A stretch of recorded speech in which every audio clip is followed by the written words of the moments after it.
standard, Olympic standard na mga field. Sinong gumagastos sa field na yun, coach? Saan ilalagay yung field na yun? Actually, yung owner ng schools namin, marami kaming mayroon na kaming mga lupa na lalagyan ng field. Actually, mayroon na. Ang kailangan na lang ayusin yon, gawing football field. Parating na rin tayo doon, siguro maybe next 3 to 5 years matatapos yon. Pwede na tayo mag-host ng national tournament for 11-a-side. Kasi plano namin is nasa 4 11-a-side standard football field. Ano naman, coach, sa local government naman?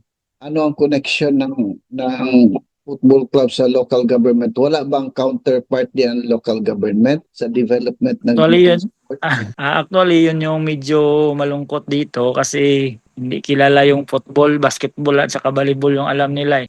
Pag football kasi actually sa Jinsan, kami lang yung palaging dito parang active, kami yung nag-host ng mga festivals, ng mga tournament without the support. Pero minsan, pagdating ng yung Kalilangan Festival sa Katuna Festival, nagka-counterpart sila. Yun, nagpapalaro rin kami with partnership with the government, pero seasonal lang yun. Ang sa amin kasi sa Football Academy, we have regular tournaments every month. Mayroon kaming tournament for grassroots. So, marami ng football clubs din sa Jensen, coach? Yes. Actually, estimated na sa 15 football clubs sa Jinsan. Yung active dyan nasa 10. So ganun kasikat ang football sa Jensen para sa mga footballing communities. Pero sa LGU wala pa masyadong backings. Oo, medyo may suporta naman sila pero hindi ganun kadami. Siguro twice a year lang. Nasa Kalilangan Festival, mayroon silang budget, Tuna Festival, pero once a year lang yun. Meaning, twice a year lang yung liga na may counterpart si government. Mostly of our tournament, kami yung nag-organize din, din yung nagagastos.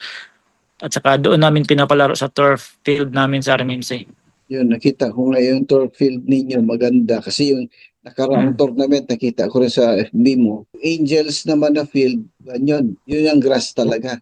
11-a-side, natural grass. So sa training naman, preparation sa training, coach, ano yung mga typical training week para sa inyo? Araw-araw ba kayo nagpa-practice, nagti-training? Sa grassroots development namin sa academy, we have 3 times a week yung schedule ng training. For the 10 under and 10 under category is nasa MWF yung schedule. Yung 11 to 15 years old nasa TTHS. Pero yung varsity ko, almost every day may training kami. As a coach, ano rin yung minomonitor nyo na indicator sa training, coach? Ano yung tinitingnan nyo sa mga player?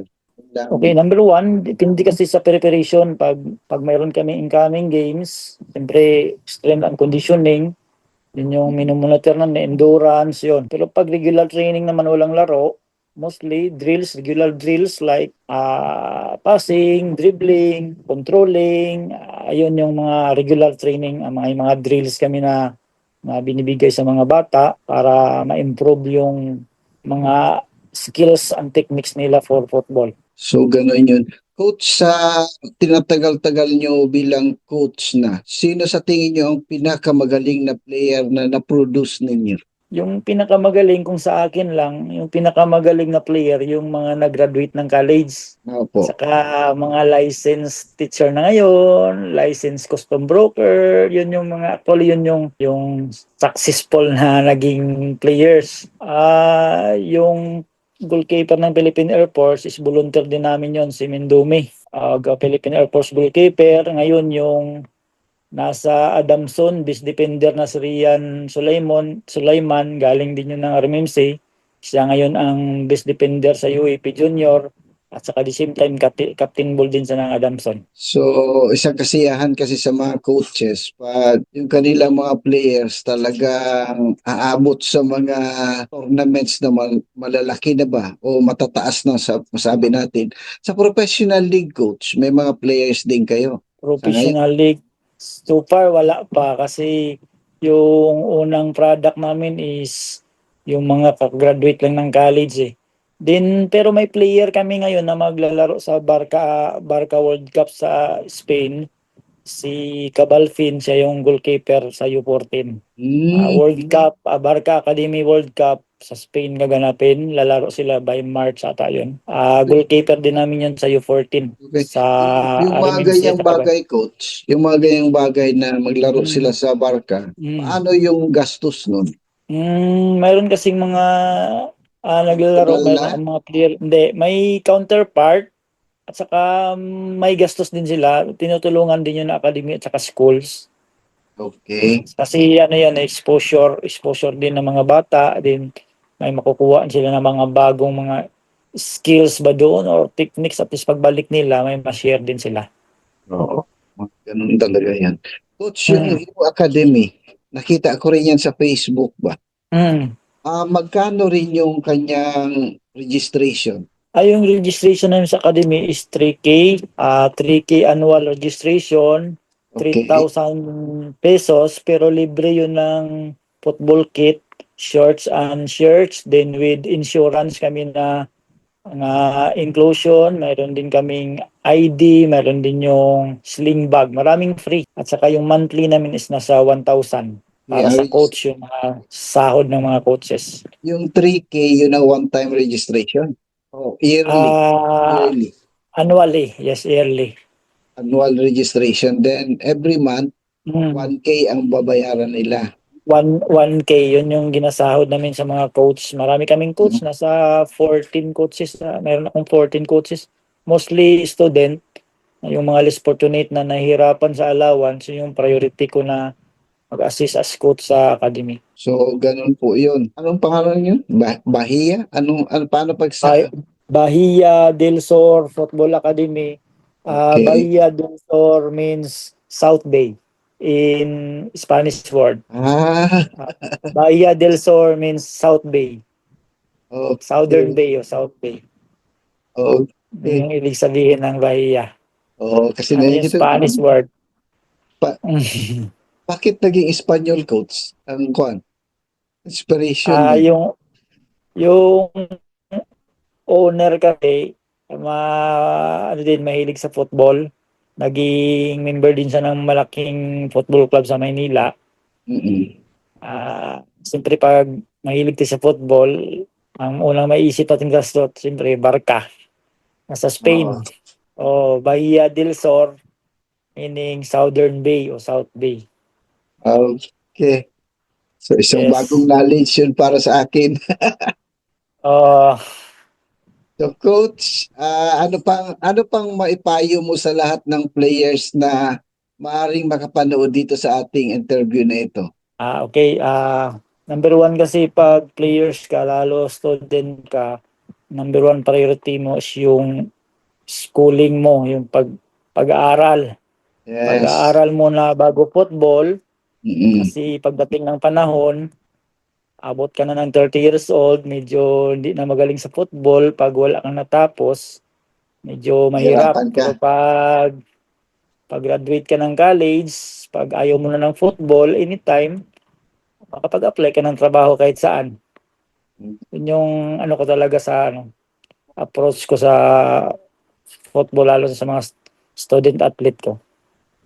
Sa mga parents naman, coach, ano ang maipayo natin sa kanila? Sa mga parents, ang maipayo ko lang, pag nakikita yung nai-enjoy yung mga anak nyo, hayaan nyo sila maglaro.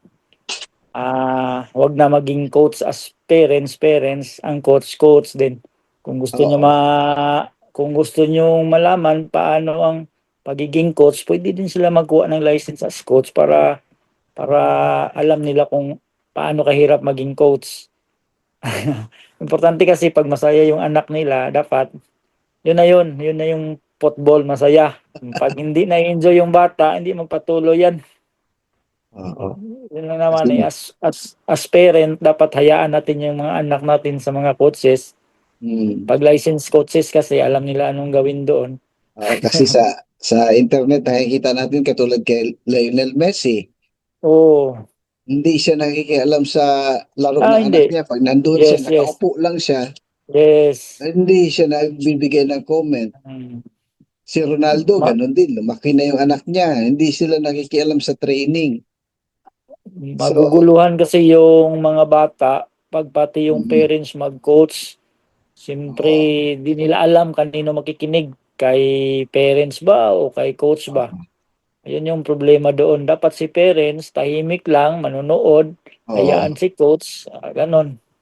Kasi ang coach kasi ang nag-i-evaluate ng lahat eh. Yes, yes. Magaling ka sa dribbling, magaling ka sa Mm, game reading, magaling ka sa passing. mm, oo, Parents dapat hindi mag-imagine kung anong magiging ng kayang anak. oo, Iiwan dapat lahat sa coaches. oo. Manood lang, mag-cheer pwede. Yes. Yes, So, manood at thank you, mag-cheer. coach. Thank Sige, you, sir. thank you. Oo, Sige, sir. thank you sa ganitong time. So, gusto kong magpasalamat dahil pinagbigyan tayo ni Coach Louis sa ganitong uring interview. Ang unang layunin talaga natin, ipinapakita natin na ang football sa Region 12 is buhay na buhay Yes. para sa lahat ng kabataan. So, parting words, Coach. Sa lahat ng football player, importante lalo na grassroots, dapat i-enjoy lang yung game. Pag ma-enjoy mo yung game, susunod lang yung skills mag-develop. So, thank you, thank you sa interview na ito. Thank you, Coach. Okay, sir. I-post ko ito sa Facebook ko. Tapos meron din tayong YouTube channel na Football sa Sock Sergeant. Ilagay ko Oo. rin doon.